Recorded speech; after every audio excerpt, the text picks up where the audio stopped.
পদ্মশ্রী সম্মান পাওয়ার পর এখন কোথায় সময় কাটাচ্ছেন টলিউডের বুম্বাদা?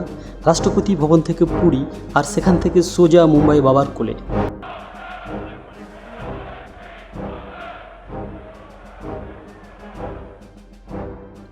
হ্যাঁ, ঠিকই শুনেছেন।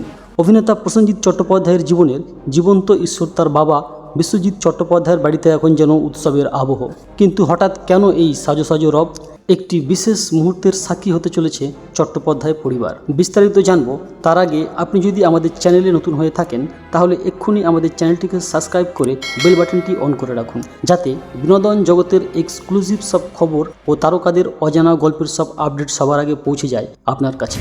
श्री प्रोसेनजीत चैटर्जी, कला फिल्म अभिनय।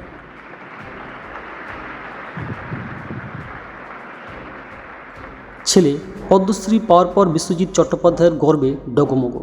তিনি বলেছেন, ছোটবেলায় ছেলের রেজাল্ট ভালো হলে যেমন আনন্দ হতো, এখন ঠিক তেমনই লাগছে।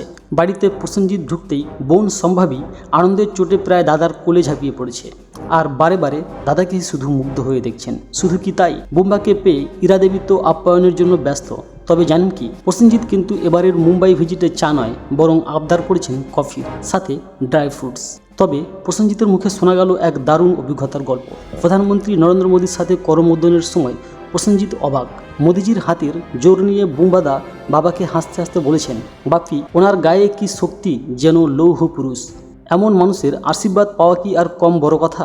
কাজের ফাঁকে বাবাকে এসব গল্প শোনানোর পাশাপাশি উত্তম কুমারের জন্ম শতবার্ষিকী নিয়েও বিশেষ পরিকল্পনার আলোচনাও কিন্তু চলছে জোর কদমে।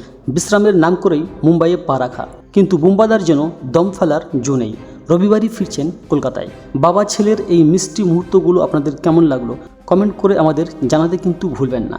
ভিডিওটি ভালো লাগলে একটি লাইক করুন ও বন্ধুদের সাথে শেয়ার করুন। দেখা হচ্ছে আবার পরের ভিডিওতে। ততক্ষণ পর্যন্ত ভালো থাকুন।